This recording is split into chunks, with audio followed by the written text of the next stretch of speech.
Estudando o Evangelho segundo o Espiritismo. Um estudo sequencial da obra O Evangelho segundo o Espiritismo de Allan Kardec. Essa é a nossa forma de transmitir esperança, conhecimento e alegria.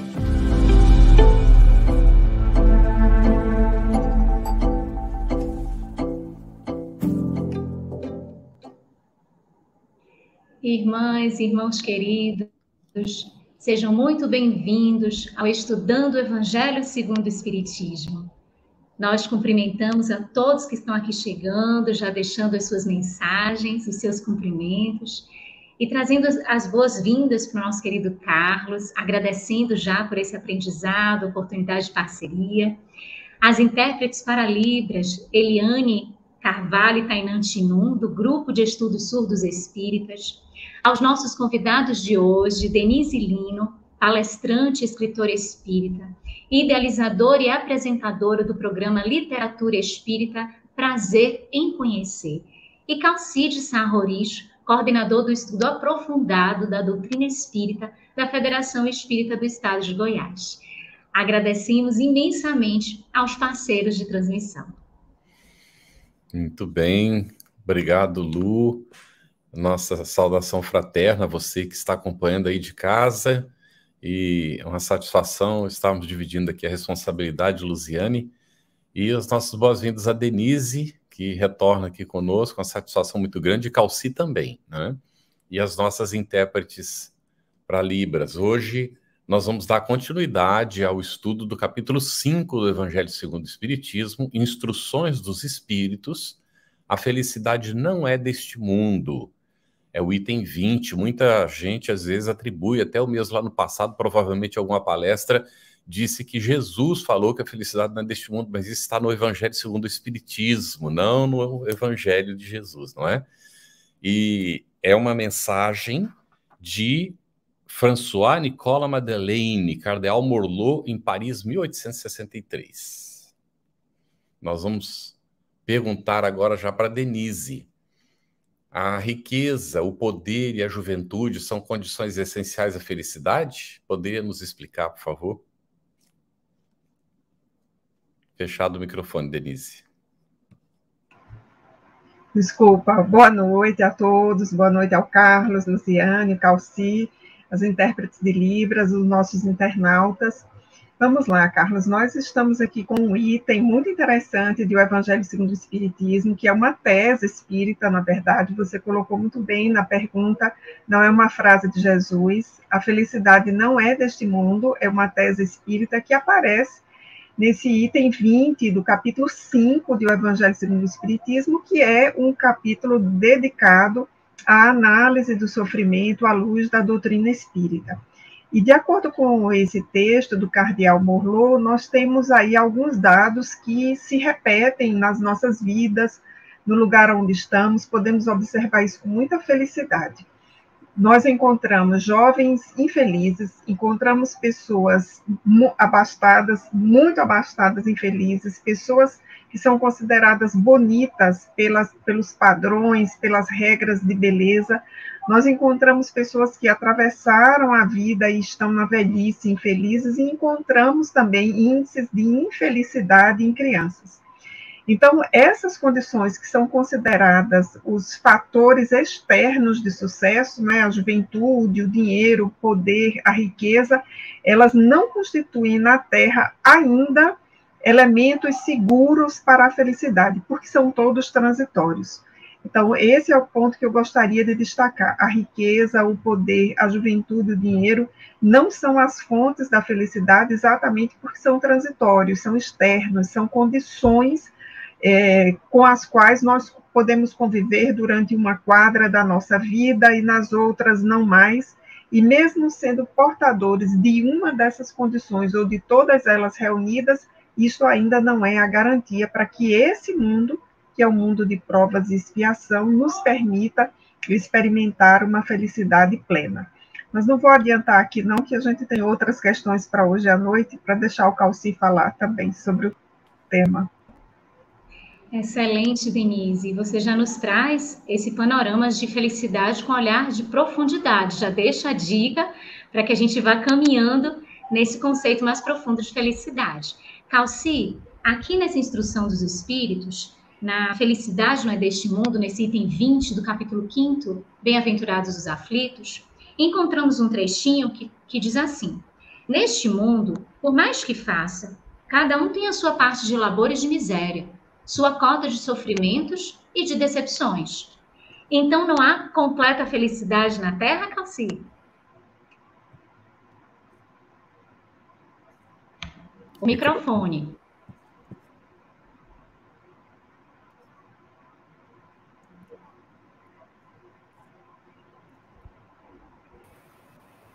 Agora. Uma bela noite a todos os companheiros que nos ouvem. Estão sintonizados neste estudo maravilhoso que é o do Evangelho segundo o Espiritismo.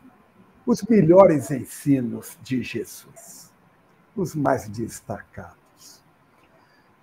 Irmãzinha, às vezes, quando a gente lê esta frase, cada um tem a sua parte de labor e miséria, sofrimento e decepção. Então, não há completa felicidade na Terra, porque se todo mundo tem a sua parcela de sofrimento, às vezes nós somos tão felizes, mas tão felizes que a gente chega a duvidar dessa afirmativa. Mas no segundo seguinte, algo empana a alegria. Então, a gente percebe que nós estamos num mundo de expiação e provas. Aqui não é um vale de lágrimas. Nós não estamos aqui, não é para chorar. É muito pelo contrário. A mensagem é um alerta, né, com relação ao porvir. É uma sinalização. Porque se aqui a gente já tem tanta alegria, a alegria de ver um filho formando, o sucesso de alguém, algo que a gente consiga realizar e tudo mais, e que traz satisfação, traz imensa alegria. Imagina isso que está assinalando, porque estamos num planeta ainda considerado inferior. Mas eu me recordo de um versículo, eu creio que é o menor versículo do Novo Testamento. Está escrito em João, no capítulo 11, no versículo 35. Está dito assim: Jesus chorou. Ponto. Olha o significado disso. Um espírito crístico. Não é? E Jesus é alegre, alegre. Ele veio trazer o Evangelho, a boa nova, a boa notícia. Ele veio trazer a confiança, a alegria. Mas, nesse momento, como ele estava no planeta Terra, João escreve: Jesus chorou. Está se referindo ao fato acontecido com Lázaro, que estava prestes a desencarnar, e Jesus se comove diante do fenômeno que para eles era a morte, não tinha acontecido ainda. Então, a gente hoje é tão feliz que muitas das vezes a gente esquece que está ainda num planeta inferior. Isso por quê? É porque, geralmente, nos planetas inferiores, a felicidade ela está muito ligada ao ter. Ou seja, felicidade é aquela coisa que vem de fora para nós, quando, na verdade, a verdadeira felicidade é aquela que brota em nós e vai em direção a alguém.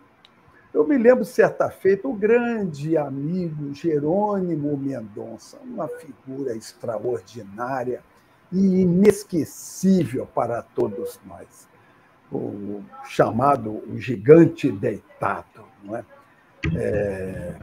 paralítico, cego e dores terríveis ele sentia. Mas rodava o Brasil inteiro falando em otimismo, em alegria. E certa feita, uma senhora perguntou para ele: ô Jerônimo, felicidade para você é o quê? Ele falou: minha irmãzinha, felicidade para mim é conseguir dormir de lado. Porque ele não conseguia, né? Ele imobilizado. Então a gente vê que felicidade às vezes é algo tão pouco, tão mínimo. Nós, muitas das vezes, colocamos uma taxa muito grande de exigência para os outros e para nós, e aí nos tornamos infelizes. Interessante, Calcício. Fez me lembrar de uma historinha num livrinho ainda da primária, que se chama A Felicidade é um Par de Botas. Exato. É interessante, porque depende, né, dos interesses da gente, e tudo transitório, né? Porque o par de botas gasta no uso. E às vezes, quando o novinho aperta o pé, inclusive. Então é muito interessante a gente examinar aqui nesse mundo. Então, aqui, Denise, olha, na sequência a gente pergunta: em que consiste a felicidade na Terra? A raiz disso tudo que nós estamos conversando. Isso. Carlos, eu queria aproveitar essa pergunta para apresentar duas respostas. Uma que me foi muito útil e que veio assim do senso comum na época em que eu era estudante na cidade de Campinas. Eu estudei durante 3 anos na Unicamp e eu tomava o ônibus numa rua muito central da cidade, a Irmã Serafina, que inclusive tem um centro espírita muito grande, muito importante, o Centro Espírita Allan Kardec e a prefeitura. Então eu tomava o ônibus sempre por ali. E tinha uma lanchonete, padaria lanchonete, e tinha um espelho grande nessa lanchonete com a seguinte frase escrita: a vida é uma sucessão de fatos, a felicidade depende da interpretação que se lhe dá. Então, durante 3 anos, eu tomava o ônibus em frente a essa lanchonete, e enquanto eu esperava o ônibus, eu olhava para aquele espelho com essa frase. E durante várias ocasiões eu vi assim a profundidade dessa frase, né? Porque tudo estava caminhando bem e eu conseguia interpretar a vida, a felicidade, e muitos reveses também eu tive naquele momento da minha vida. E essa frase ela ficou muito marcada, porque ela também tem, apesar de ser do senso comum, ela vem ao encontro daquilo que nos ensina o Espiritismo, né? Essa ideia de que a Terra é ainda um mundo de provas e expiações, conforme a gente aprende lá no capítulo 2 do Evangelho segundo o Espiritismo, nos dá, nesse momento, a condição de que a felicidade aqui não seja plena para todos.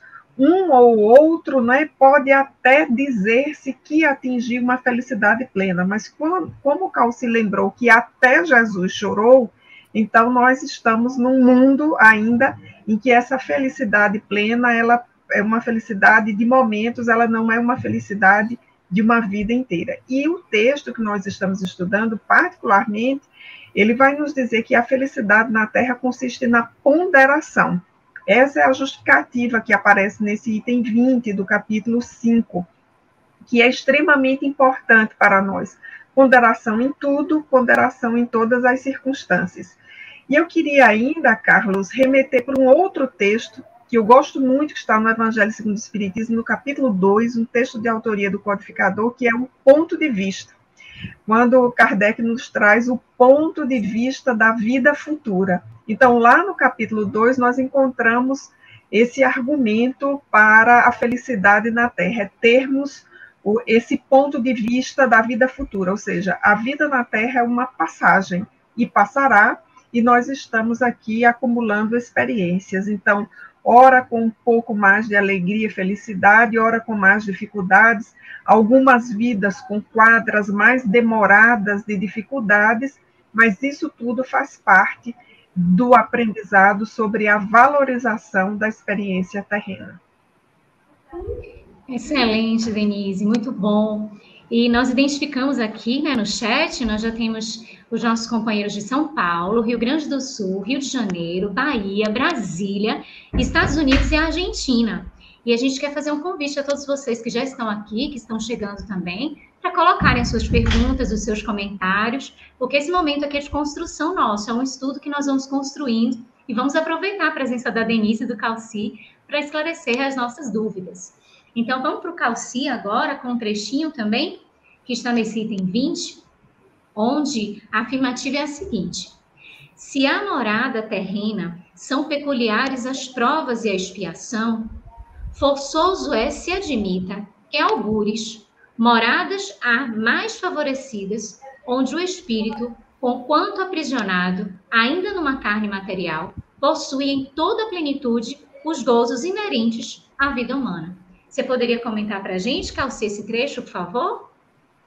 É uma frase interessante.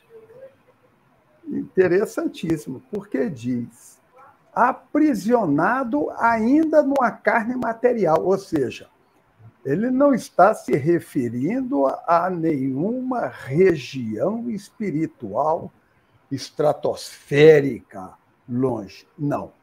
Está falando de alguém encarnado e que tem os gozos inerentes à vida humana. Ou seja, não é ainda um planeta muito evoluído. Todos nós sabemos, pela literatura espírita, em especial pelo Evangelho segundo o Espiritismo, capítulo 3º, não é? A classificação dos mundos habitados, não é? Mundo primitivo, expiação e prova, mundo de regeneração, mundo ditoso ou feliz e mundo celeste. Essa é a grade, vamos dizer, curricular do espírito, da evolução do espírito enquanto necessitar encarnar. Tem numa carne material os gozos inerentes à vida humana. Então, a interpretação que eu faço, e ela é livre, não é? Para que a gente possa entender e conversar, mas a interpretação que eu faço, ele estaria talvez se referindo a um mundo muito próximo ao da expiação e provas. Então, talvez esteja se referindo a um mundo de regeneração. O mundo de regeneração já pleno, não é? Não esse iniciozinho que nós já estamos começando a viver, né? Esse namoro, esse noivado aí, com o mundo de regeneração. Não. Já está se falando do mundo de regeneração pleno, onde há o desejo do bem. Eu fico imaginando assim, imagina um estado, uma cidade, um bairro, uma família em que todo mundo tem o desejo do bem. Que maravilha que é esse lugar.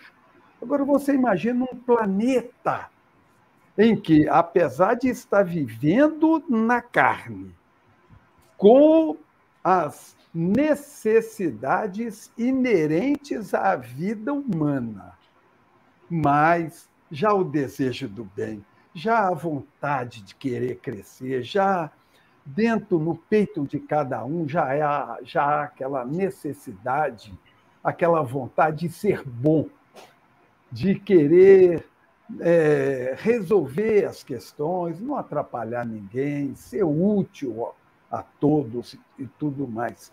É um sinal que eles estão mostrando para a gente, olha, muito próximo aí de vocês, né, num mundo logo acima do de expiação e prova, já há uma possibilidade dessa. Muito bem, Calci. Antes de fazer a próxima pergunta para a Denise, eu queria resgatar aqui a pergunta da Claudine, às 9h41. Ela disse: eu sempre quis entender por que Jesus chorou. Já que você lembrou lá, ela diz assim: Lázaro ia ser ressuscitado. O que será que ele pensou? O que será que Jesus pensou, não é, para ele chorar naquele momento? Comigo? Contigo. Que beleza! Eu já pensei muito a respeito disso, e em aberto, não é? Para a gente conversar. Empatia, porque todos choravam. Maria chorava, Marta chorava, os visitantes todos que estavam ali, porque Lázaro era uma figura importante, então a casa estava com muita gente, todos choravam. Empatia. Ou será que Jesus olhou para eles e disse: puxa vida, mas eles são infelizes com uma coisa que não existe, que é a morte. Eles são infelizes. Parece que ele está falando para a gente, né? Às vezes a gente é infeliz com coisas que não existem. Eu li há pouco tempo uma pesquisa de um neurologista, pessoal dessa área aí, em que ele diz que a maioria dos nossos pensamentos, 90% dos nossos pensamentos, são coisas que nunca acontecerão, mas que a gente vibra contra e tal, e emite energia, e sofre. Será que Jesus não chorou, não foi de pena, não? Puxa, olha, eles pensam que a morte existe. O grande recado do Cristo foi exatamente matar a morte quando ele ressuscitou, ou melhor, quando ele reapareceu, não é? Quando ele faz Lázaro reassumir, quando faz a filha de Jairo também ressuscitar, e também o filho de uma pobre viúva da cidade de Naim. Jesus matou a morte, e em Lázaro isso fica muito firme para todos nós, e que dá motivo de alegria para a gente. A morte não existe, acabou o medo, não temos mais medo da morte.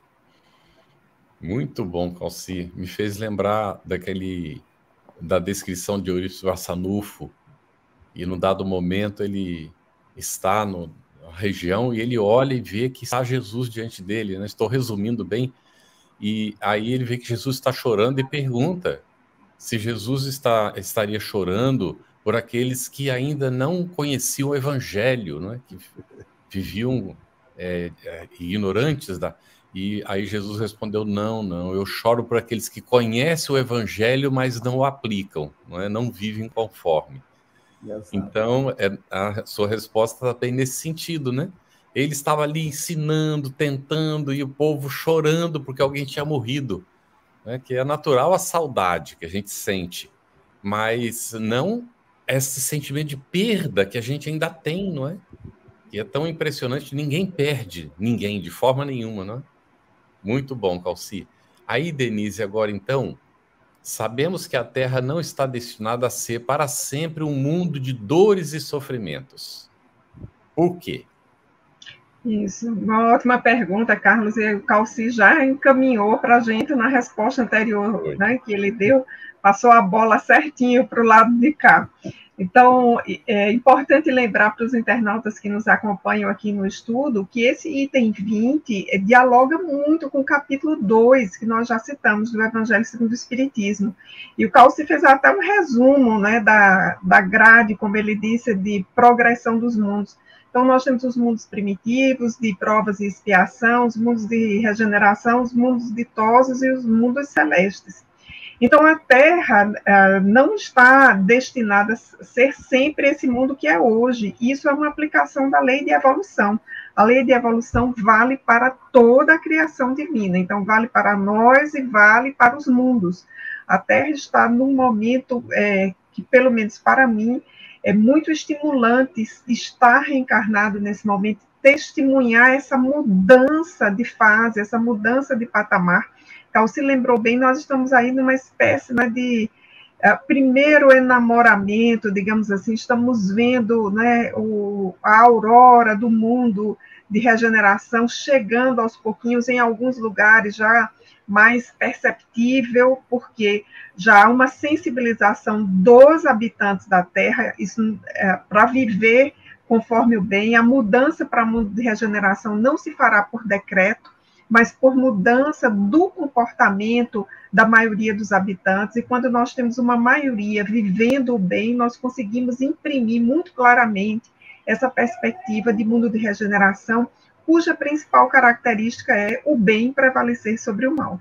Aí eu quero aproveitar, Carlos e Luziane, também para lembrar os nossos internautas do capítulo 18 do livro A Gênese, em que Allan Kardec faz um estudo maravilhoso sobre a transição, o capítulo Sinais dos Tempos, o texto Os Tempos São Chegados, mostrando que há uma migração de espíritos em curso e espíritos mais sensibilizados para o bem, com melhores hábitos, muito mais focados numa relação harmoniosa com o próximo, estão vindo para habitar a Terra. Então, a partir desse mix, digamos assim, né, de espíritos que virão com outras experiências de outros mundos, espíritos que estão na erraticidade, que já evoluíram, esperando reencarnar na Terra, então nós vamos ter uma influência decisiva aí para que no decorrer desse milênio nós atinjamos, né, o nível que o Calci tão bonitamente chamou aí de um noivado em curso. Eu acho que a gente tem um milênio aí para chegar às boldas, né, as festas,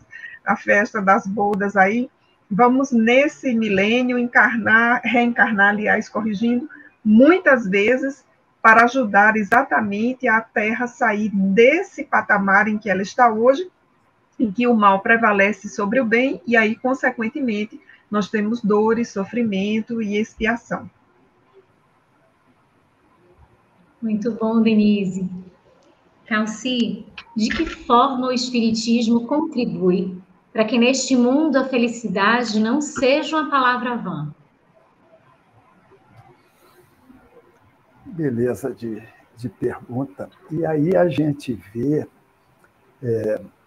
o entrelaçamento entre o Evangelho segundo o Espiritismo e o Livro dos Espíritos.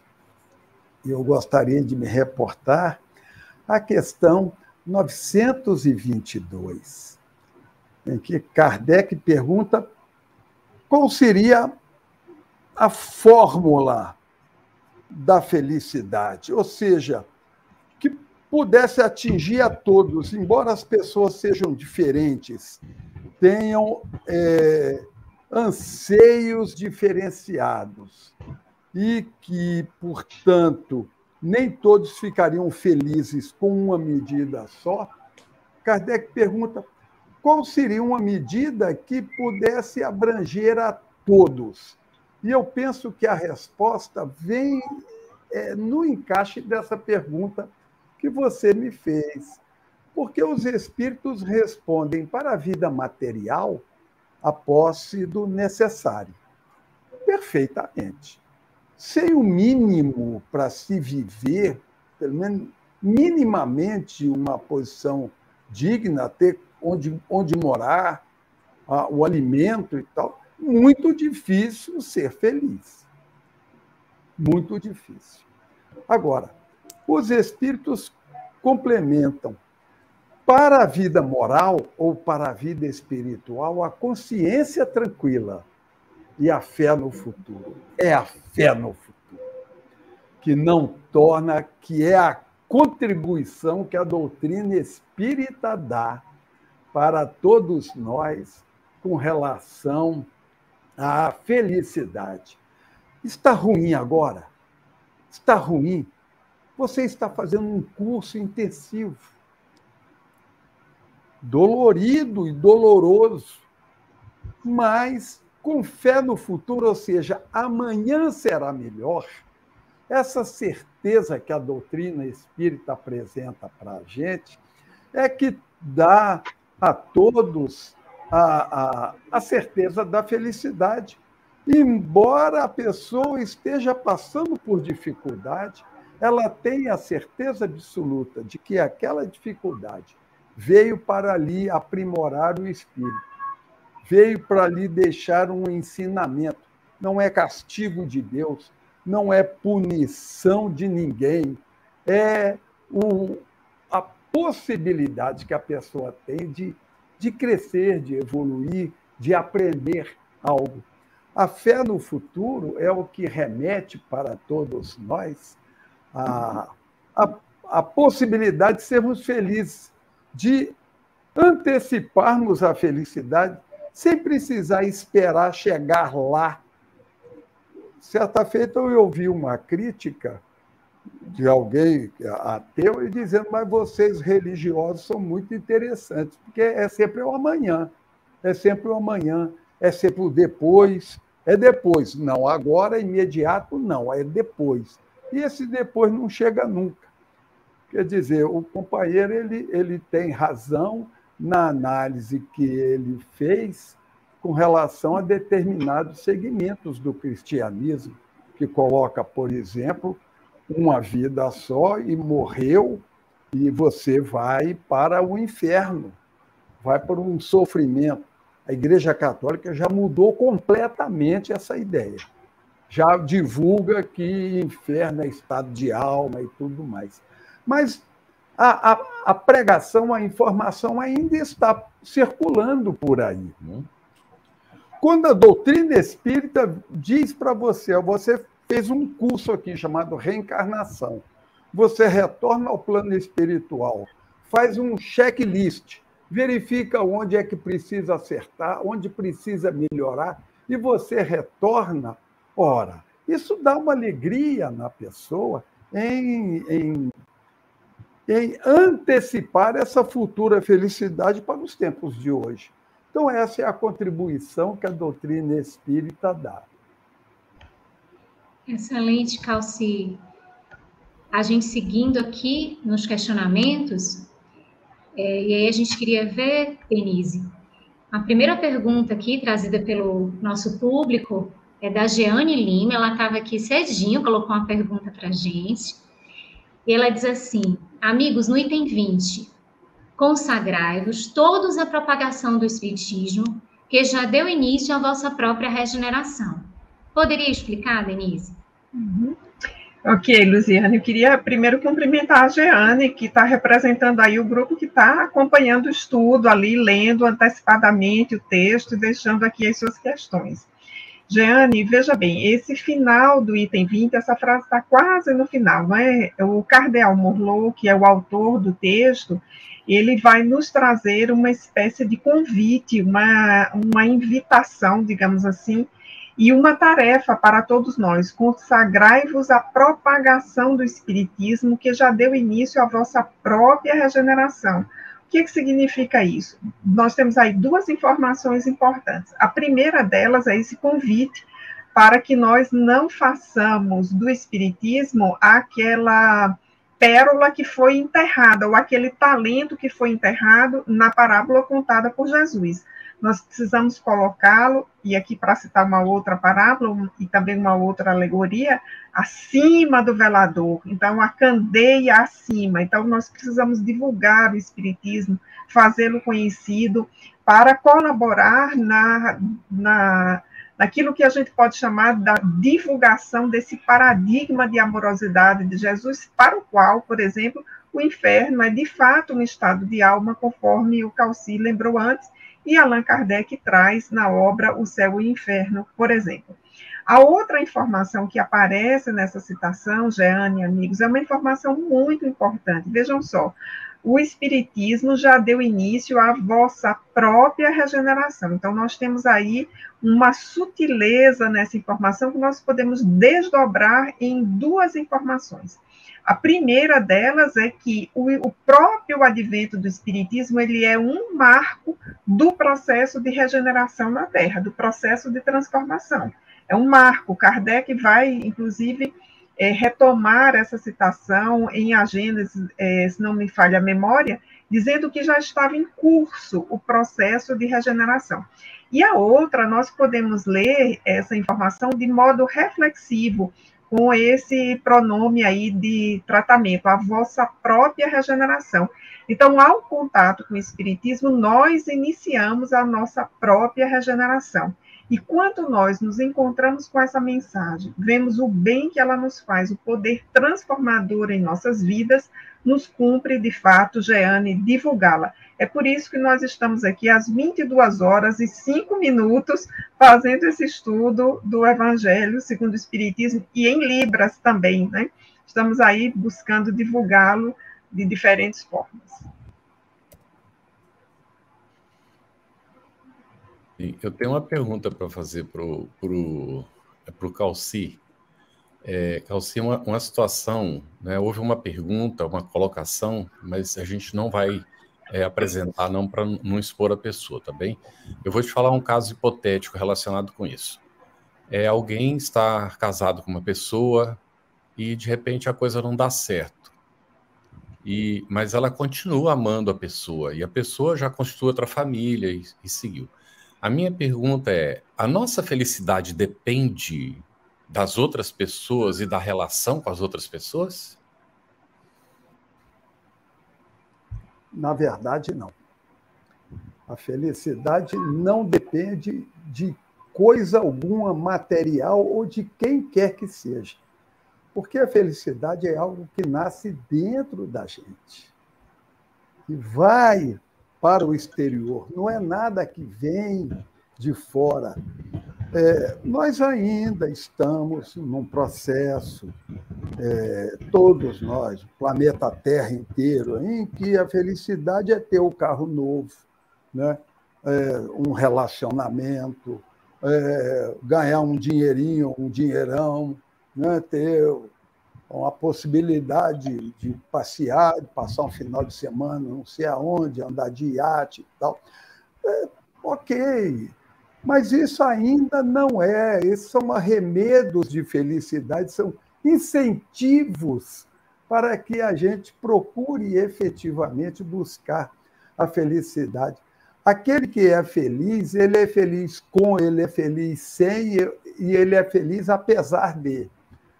Com quem quer ou o que quer que seja. A felicidade é essa felicidade que o Cristo nos chama para que a gente possa desenvolver. O relacionamento não deu certo, ok, antes que haja algum problema maior, separa o casal, ok, principalmente se não houver filhos. Se houver filhos, torna-se necessário pensar um pouco mais, não é? Sobre aquilo que poderá implicar com os filhos. Se não há filhos, fica mais fácil o processo. Faça uma coisa do jeito cristamente, porque é doloroso a gente ver, né? Meu bem para cá, meu bem para lá, e quando separa, meus bens, né? Eu quero todos, né? E tal, aquela luta que demonstra aí a nossa fragilidade ainda humana. Não deu certo antes que ocorra, porque o Cristo orienta, né? A separação está lá em Mateus, no capítulo 5. O versículo eu não lembro de cabeça. Mas ele diz, olha, separou, dê carta de divórcio, ou seja, faça a coisa toda direitinho, no papel, deixe o outro satisfeito pelo menos uma vez na vida, né? Resolve a coisa de maneira plena, de maneira boa e tal.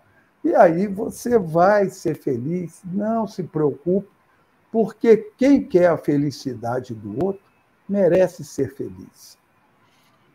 Lu, eu queria aproveitar para fazer uma recomendação. É um autor que não é espírita. Eu conheço 2 livros dele, eu acho que ele só escreveu esses 2 livros. São livros pequenos. Um deles está traduzido para o português como Os 4 Compromissos. Se chama Dom Miguel Ruiz. E ele tem um outro livro que se chama O Mestre do Amor. Esse livro, para as questões de relacionamento, é impressionantemente interessante. Então, é um autor não espírita, mas que e não é cristão, além disso. A filosofia dele é Toltec, uma antiga filosofia inca, maia, né, uma coisa assim. Mas ele escreve de uma maneira incrível, uma identidade perfeita com os ensinamentos de Jesus, né, e naturalmente combina com o espiritismo. Essa, pelo menos, é a nossa interpretação. Obrigado, Lu. Pode seguir, querido. Excelente, Calci, excelente, Carlos. Denise, nós temos duas perguntas que a gente gostaria de unir aqui. Uma é do Ricardo Mendes, às 21h40, ele coloca assim: essa frase, a felicidade não é deste mundo, está no Eclesiastes?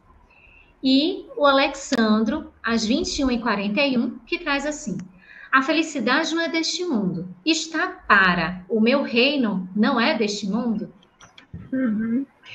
Veja, Lu, quando o texto que nós estamos discutindo, que é o item 20 do capítulo 5 do Evangelho segundo o Espiritismo, faz essa referência ao Eclesiastes, está fazendo um grande resumo desse livro do Antigo Testamento, que é um livro que tem uma perspectiva de vida que seria aquilo que nós vamos encontrar, inclusive na filosofia antiga da Grécia, que é a de perceber que a felicidade não está no aqui e no agora, e não está em coisas materiais, mas está em experiências que são vividas a partir da relação com a emoção e com a razão devidamente dotadas. Então, é um grande resumo aí do livro Eclesiastes.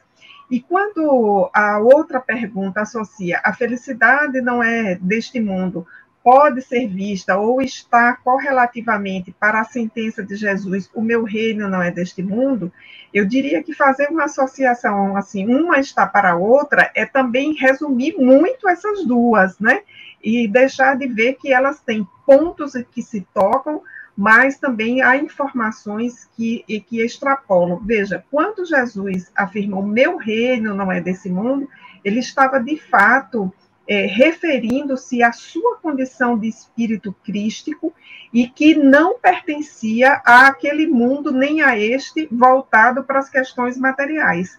Então, mesmo sendo a Terra um mundo coordenado desde o seu princípio por Jesus, que é o governador da Terra, o seu reino de amor ainda não estava àquela altura e ainda não está implantado na Terra.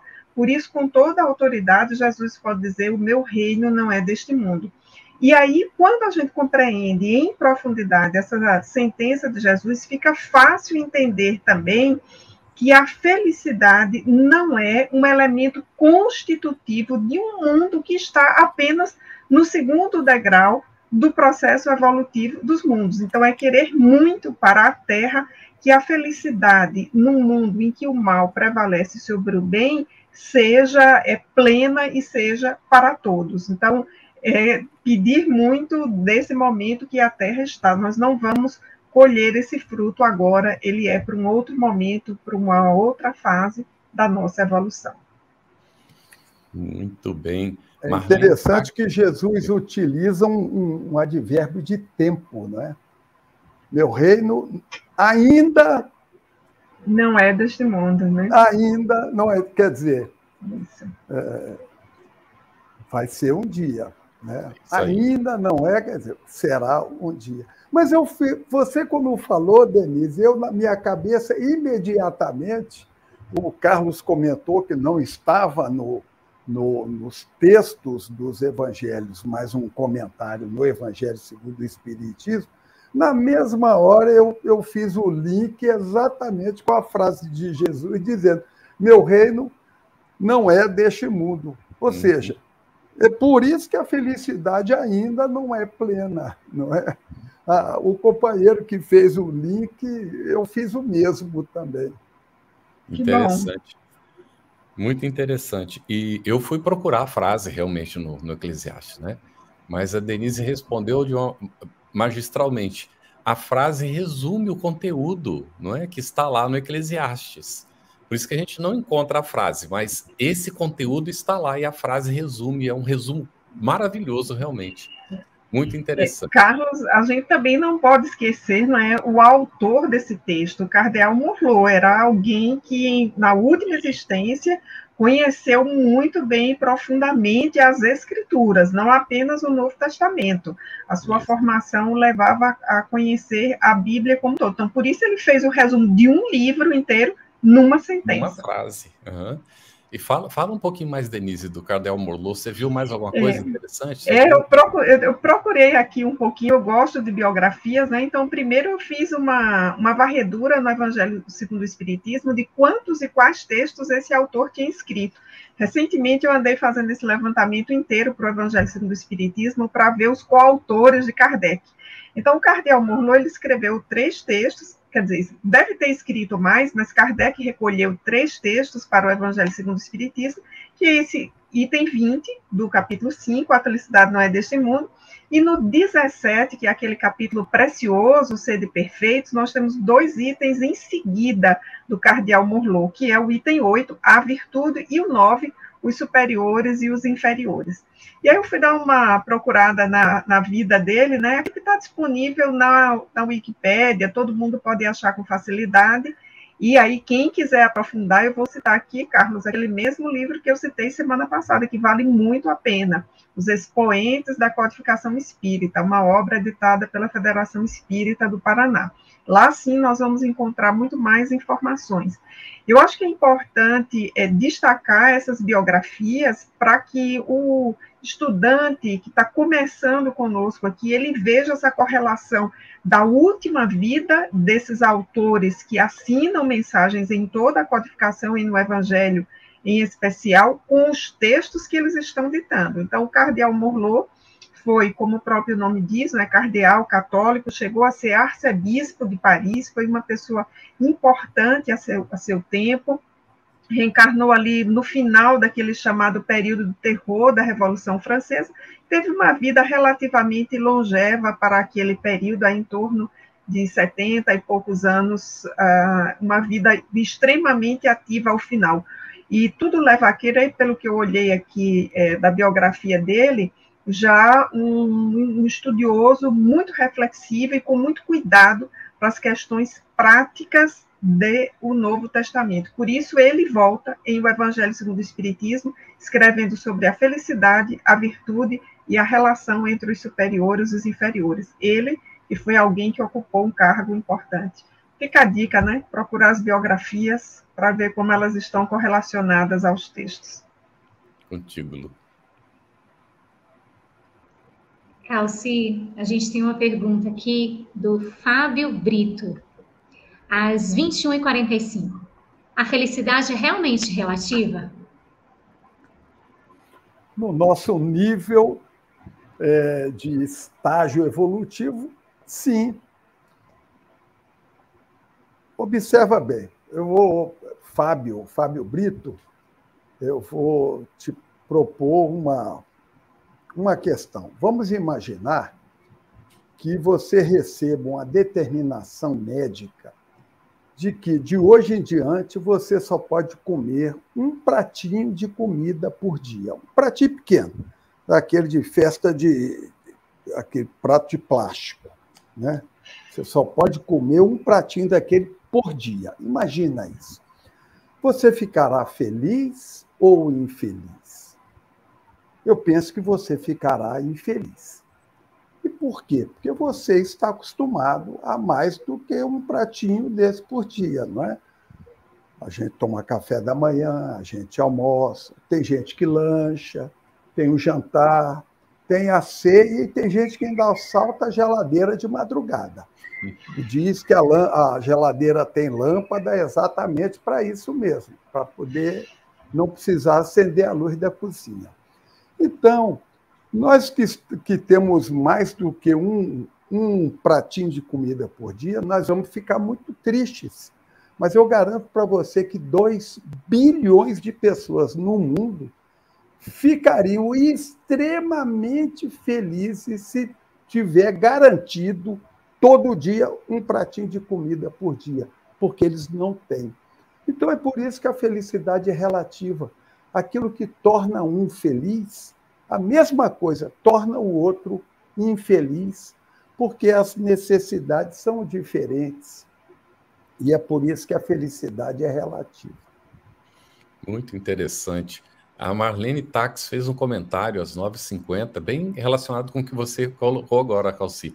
Felicidade para mim é um estado de espírito. Um mesmo episódio, dependendo do seu estado de espírito, ora é uma razão de felicidade, ora não. Não é? Depende muito. E, inclusive, Dom Miguel Ruiz comenta isso. Cuidado com os elogios, porque a mesma pessoa que está elogiando é por razões pessoais, porque ela está bem. Porque se ela estivesse numa situação ruim, você faria a mesma coisa e provavelmente ela criticaria. Então, para a gente considerar essas coisas bem relativamente, né? A mão que aplaude é a mesma que apedreja, já dizia Augusto dos Anjos, né? Aqui, Denise, tem uma pergunta da Larissa de Barros Teixeira, às 9h54. Podemos ter felicidade no mundo onde ainda existe o mal? Também relacionado ao assunto, né? É bem isso que estamos comentando aqui, Larissa. É uma felicidade relativa. O Calci foi muito feliz agora na sua resposta com uma ilustração que penso ser bastante didática para nós. Evidentemente, nós estamos cercados do mal, né? E não é à toa que o mal está anunciado na oração do Pai Nosso, né? Livra-nos do mal, não é da luta, é livra-nos do mal, porque nós estamos ainda muito sitiados. Mas nessa condição de mesmo sitiados do mal, nós temos motivos de felicidade. E aí eu vou me aproveitar aqui do exemplo do Calci, que ele foi muito feliz, quando nós podemos ver a felicidade de alguém que não tem o que comer e consegue, pelo seu trabalho de um dia ou por doação, um pratinho de comida. Então, todo o mal que cerca aquela pessoa, o grupo social a qual ele está vinculado, naquele momento perde total importância.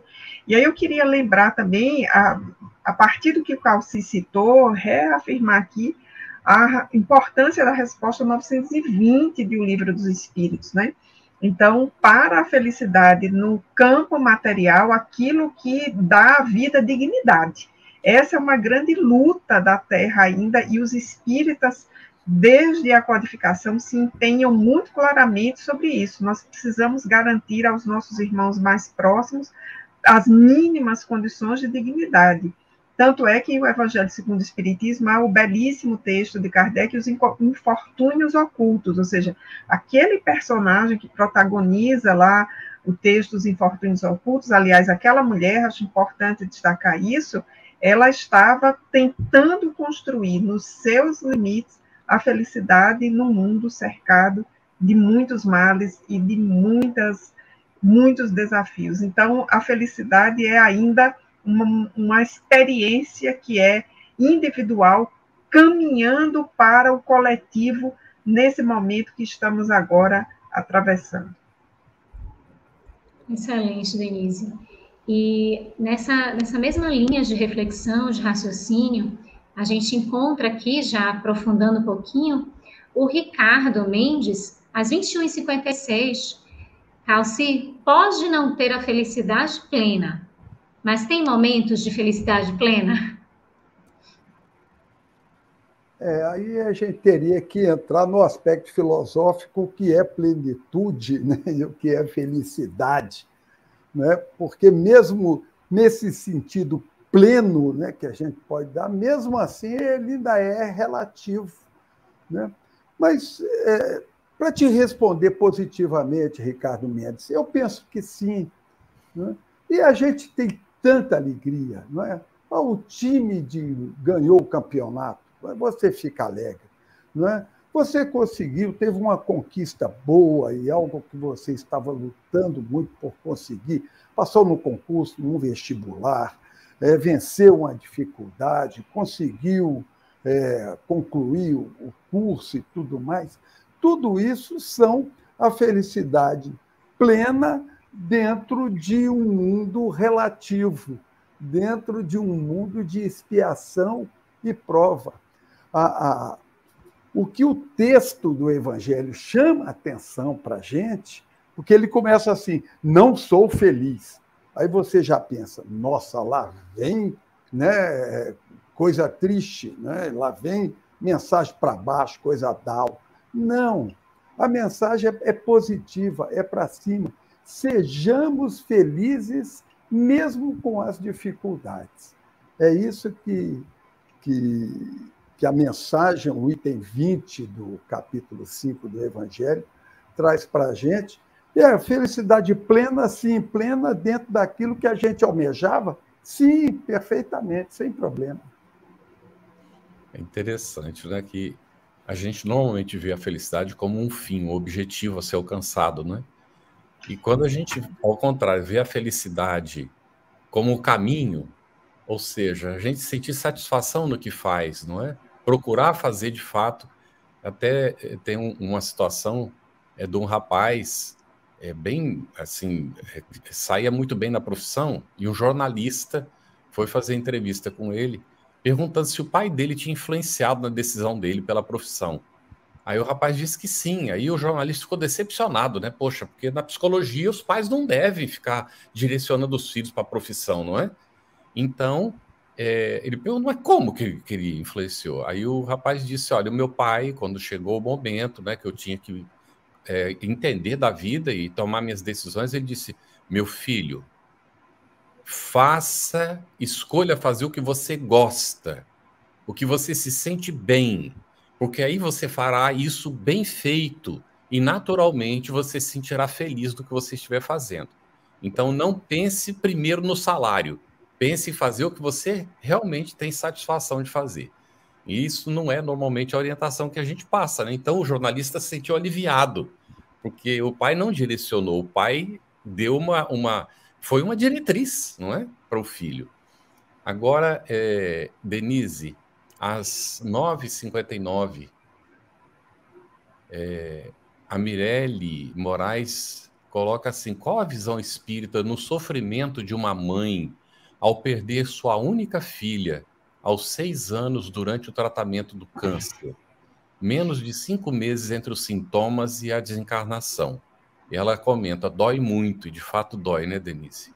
Com certeza, né? Eu queria aqui, Carlos, começar usando a palavra que já apareceu aqui na nossa live hoje à noite, trazida pelo Calcir, que é empatia, e dizer para a Mirelle que todos nós temos muita empatia pela sua dor. Dói extremamente, a ponto de esse período de dor ser um período que se prolongue de forma muito significativa para as pessoas mais próximas, numa situação de desencarne dessa, em especial para a mãe. Mas eu queria dizer para a Mirelle também, né, tomada por esse sentimento de empatia que estamos aqui, que o que aconteceu à sua filha, em primeiro lugar, não foi um castigo nem para a sua filha, nem para você. Essa é uma experiência, de fato, profundamente dolorosa, mas uma experiência de profundo aprendizado. E eu gostaria de recomendar para a Mirelle todos aqueles livros, que são vários, que o Chico Xavier psicografou, das cartas dos filhos para os seus pais, que há diferentes gêneros de desencarne, inclusive desencarnes como esses, são aqueles desencarnes que a gente chama de precoce, porque a nossa visão ela é muito limitada à atual existência, então, evidentemente, uma criança que desencarna aos 6 anos nem completou a infância ainda, né? A infância vai até os 7 anos, então, estava ali ainda na primeira fase da vida, e quando nós olhamos para isso, nós achamos tudo muito precoce, e parece que tudo muito fora do lugar. Inclusive, é o que dizemos sempre, né? Os filhos devem sepultar os pais, jamais os pais a seus filhos, muito menos uma criança. E quando a gente lê, Mirelle, a obra que Chico Xavier psicografou, são vários livros dos filhos que escreveram a seus pais, sempre há o relato de como aquele desencarne, que foi um desencarne, usando as nossas palavras, precoce, a situação foi extremamente dolorosa para a família, como tudo aquilo se encaixava na fieira da evolução daquele espírito. Então, uma reencarnação é, digamos, uma fotografia nessa fieira do processo evolutivo. E queria dizer mais, Mirelle, não apenas te recomendar a leitura desses livros, eu estou particularmente lembrando aqui agora de Somos 6, Jovens no Além, mas há muitos outros livros de carta, lembrar também que essa experiência sua com a sua filha, essa experiência tão desafiadora, ela foi previamente acordada entre você e ela. Isso é de comum acordo, não é unilateral. E aí eu queria te recomendar o livro Missionários da Luz, lá nos capítulos 11, 12, 13, que tem a descrição de projeto reencarnatório, para que você possa entender como uma situação dessa especialíssima se encaixa no projeto reencarnatório, tanto seu quanto de sua filha. E a outra coisa que eu queria te recomendar era não negligenciar o cuidado com o seu luto. Você não deve nem colocá-lo para baixo do tapete para dizer assim, não, minha filha vive, e não dá atenção à sua dor que você está sentindo agora. Tampouco você negligenciar o cuidado com esse luto e permanecer aí por longo tempo numa mesma fase sem avançar. O luto precisa ser cuidado, porque ele é vou colocar aqui com muito respeito, ele é um estado difícil da alma. Então, ele precisa ser acolhido e tratado. Então, busque, se você tiver condições, bons profissionais que tenham uma visão intraexistencial e transexistencial para poder auxiliá-lo, ou seja, algum profissional da área da psicologia profunda para te auxiliar, para continuar dialogando com você nesse tom em que aqui estamos, e te recomendo muito fortemente que você continue assistindo às lives, mas busque uma casa espírita para uma atividade de diálogo fraterno, de acolhida, para que você possa compartilhar a sua dor. E você possa também ouvir outras pessoas que passaram por dores semelhantes a essa que você está passando, e você possa ouvir delas como elas ressignificaram essa dor. Não significa que você vai ressignificar do jeito que elas ressignificaram, mas você vai ver casos reais de ressignificação até que você encontre a sua. E lembrar que a sua ressignificação é sua e a de outros membros da família é de cada um deles, porque todos nós temos um processo individual na atribuição de novos significados às dores que nos acometem nas nossas vidas. Então, para finalizar, eu queria também citar um versículo que já foi citado aqui hoje à noite, de que Jesus chorou e nós choramos com você hoje, solidariamente, mas um choro em que nós te dizemos, a vida prossegue, a sua filha continua te amando. Obrigada, Denise, por essa resposta, por tanta sensibilidade. Calci, às 22h18, a Luciana Alexandre pergunta: felicidade é quando o que você pensa, o que você diz e o que você faz estão em harmonia.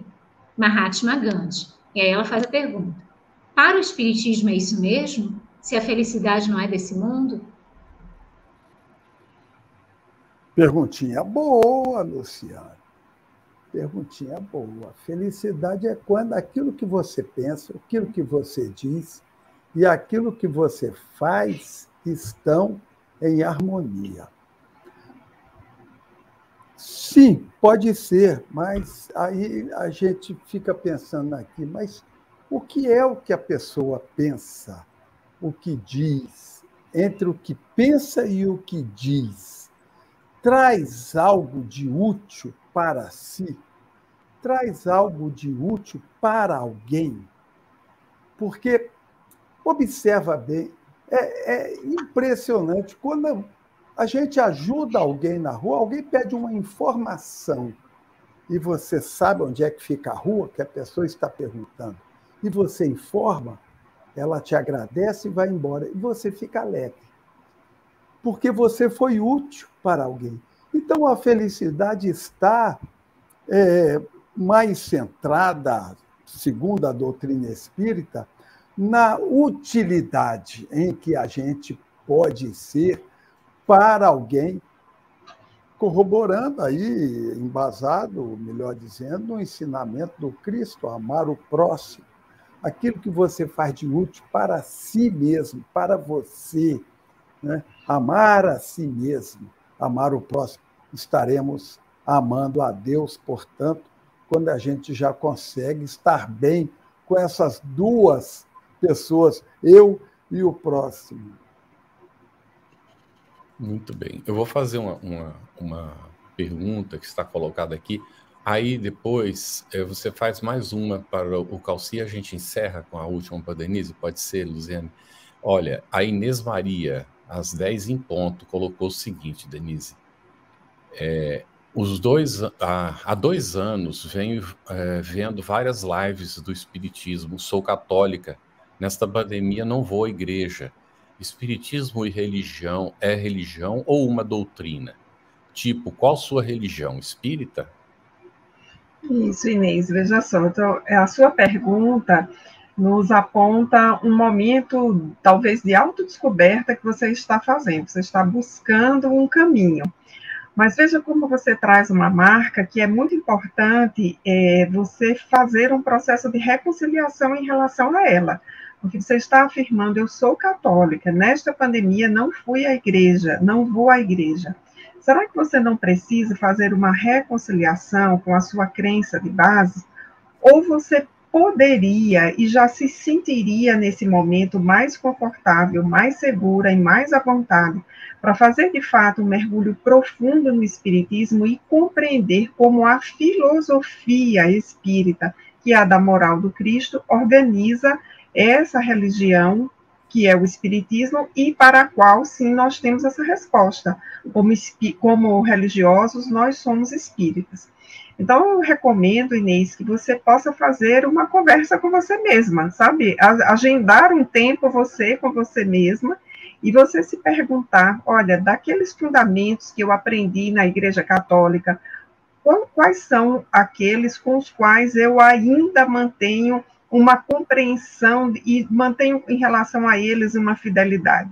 Se a sua resposta for sim, eu te recomendo muito fortemente que você volte a frequentar a igreja da sua comunidade. Certamente a sua presença lá está fazendo muita falta.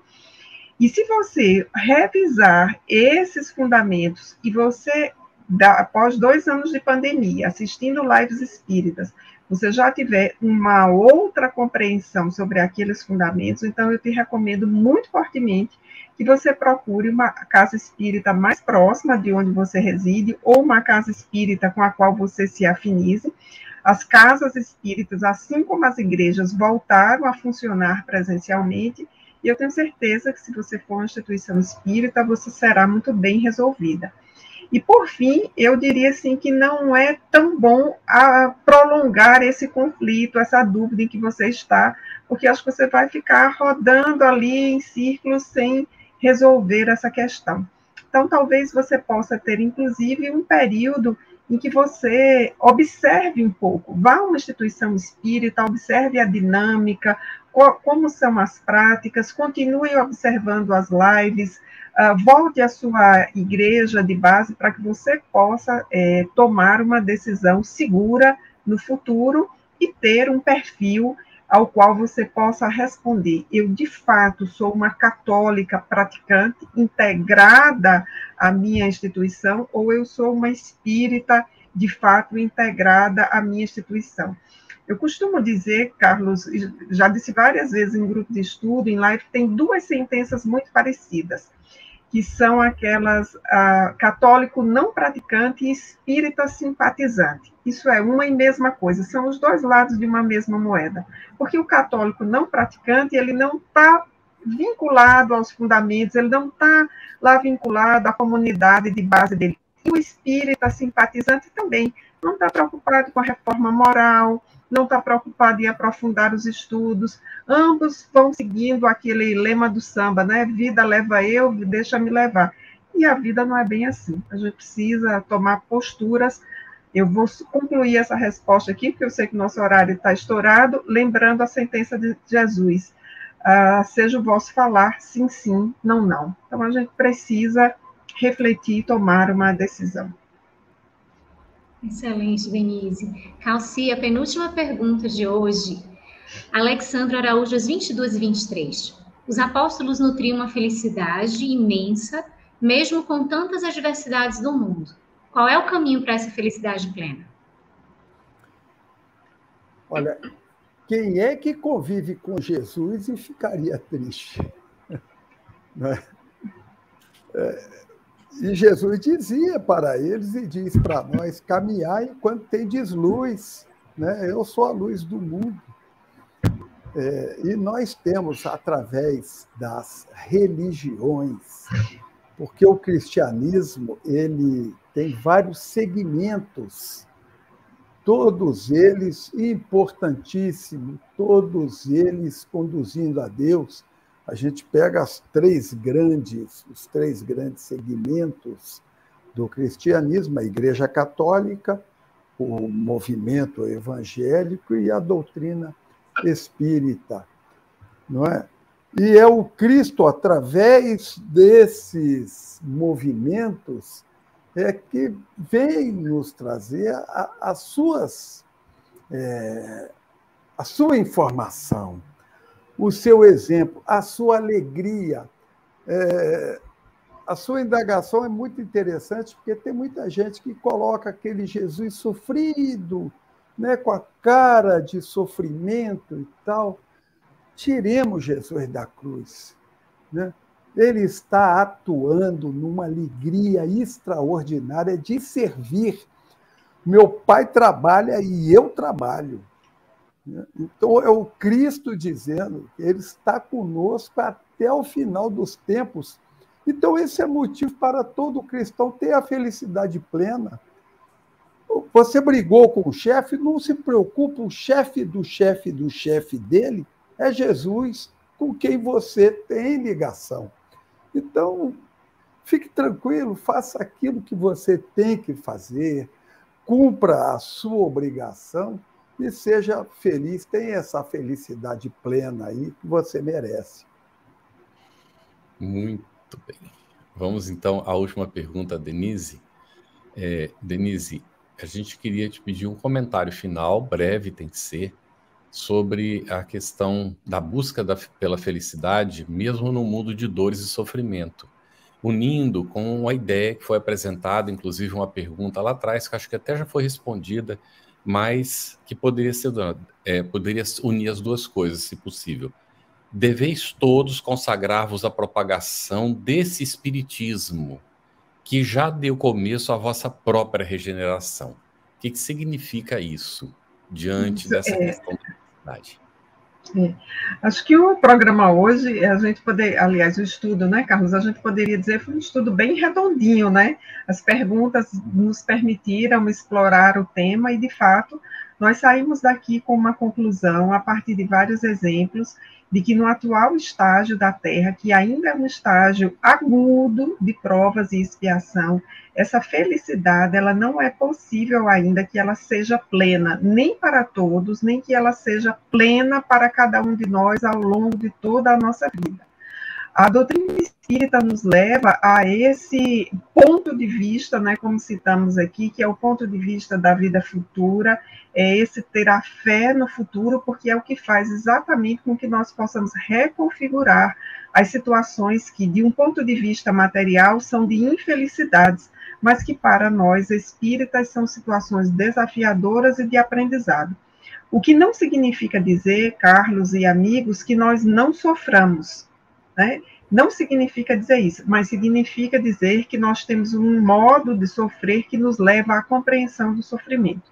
Aí eu recomendaria 2 textos que nos ajudam a entender isso. Esse capítulo 5 tem vários deles, mas em especial eu recomendaria Bem e Mal Sofrer, que é um texto que eu gosto muito, está nesse mesmo capítulo 5 que nós estamos estudando. O outro, Carlos, eu vou recomendar a mensagem de número 100 do livro Pão Nosso, de Emmanuel, em que Emmanuel vai estudar a afirmativa de Paulo em tudo dai graça. Então, por que é que quem convive com Jesus mergulha nessa felicidade plena, a ponto de que aqueles que estão fora dessa lógica trazida por Jesus vão afirmar também, como disse Emmanuel, que a mensagem da cruz é loucura, quer dizer, ela é sem sentido para quem está fora dessa mensagem. Para nós, é uma mensagem com sentido e com coerência, por isso, mesmo nas adversidades, nós conseguimos afirmar que somos testemunhas de uma grande felicidade. Então, o Espiritismo nos conduz a entender essa felicidade relativa na Terra. Excelente, Denise. Nós gostaríamos de agradecer imensamente a você, Denise, e ao Calci, pelas respostas, pela participação, por compartilhar conosco com tanta profundidade e sensibilidade os assuntos que aqui foram encaminhados e conduzidos. Agradecermos a Tainã por esta interpretação tão sensível, ao querido Carlos pela parceria, a todos que compõem a equipe desse Estudando o Evangelho segundo o Espiritismo, que está aqui nos bastidores, a cada um de vocês que esteve aqui conosco, que deixou sua mensagem, que trouxe suas perguntas e que teve também a confiança de compartilhar questões pessoais e que nós trazemos ao coração com muita sensibilidade e atenção. No próximo estudo, estaremos ainda no capítulo 5º, esse é um capítulo extenso, como a gente já vem comentando, em Instruções dos Espíritos, perdas de pessoas amadas, mortes prematuras, se fosse um homem de bem, teria morrido. O estudo está disponível também em podcast, no canal FEB Podcast, no Spotify e nas demais plataformas de áudio streaming. Os nossos estudos, nossos encontros semanais, eles ficam gravados e disponíveis gratuitamente. Então, a gente pode divulgar, compartilhar para aqueles que não puderam assistir aqui ao vivo conosco. Se existem dúvidas acerca do Espiritismo ou gostaria de ficar atento à programação do nosso estudo, acesse o nosso Telegram, @estudo_ESE_FebTV. Se o desejo é por encontrar todo o conteúdo do Estudando o Evangelho segundo o Espiritismo em um só lugar, a gente pode acessar o site www.febtv.com.br/estudo-se. Lá nós encontramos as perguntas respondidas no Telegram, os encontros, os materiais de estudo, podcasts e muito mais. A FEB disponibiliza 3 oportunidades de estudo das obras básicas do Espiritismo. Estudando o Livro dos Espíritos, sempre às segundas-feiras, às 20 horas. Estudando o Livro dos Médiuns, às terças-feiras, também às 20 horas. E estudando o Evangelho segundo o Espiritismo, sempre às quintas, aqui conosco, às 21h30. Apoie a FEB TV, ajude a manter este e outros estudos no ar, acessando febtv.com.br. Gratidão imensa por este estudo, por esta oportunidade, e até o nosso próximo encontro, até a próxima semana. Um abraço a todos. Estudando o Evangelho segundo o Espiritismo. Um estudo sequencial da obra O Evangelho segundo o Espiritismo de Allan Kardec. Essa é a nossa forma de transmitir esperança, conhecimento e alegria.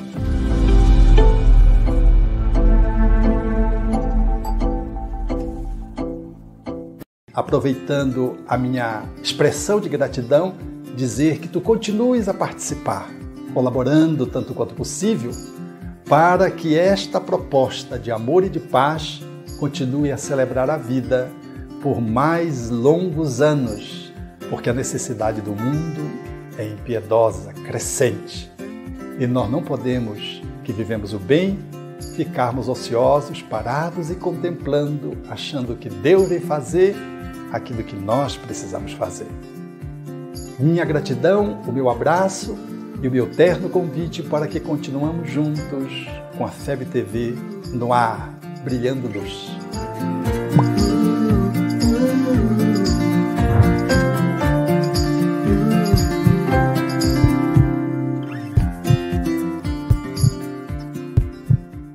Iniciamos hoje a campanha Conheça a Federação Espírita Brasileira, que busca mostrar quem ela é. O trabalho realizado por meio desta instituição centenária, trazendo você para dentro da nossa casa. Como surgiu a Federação Espírita Brasileira? De Augusto Elias, o seu fundador, aos dias de hoje, o que ocorreu? Quem foram e quem são os vultos que fizeram e fazem parte desta história? Qual a relação de nomes como Chico Xavier, Bezerra de Menezes, Ivone Pereira com esta instituição? Qual a sua missão? Como ela atua na formação do homem de bem? Apresentaremos a Federação Espírita Brasileira em formato dinâmico com vídeos, depoimentos, postagens históricas, áudios. Conheça e faça parte desta família.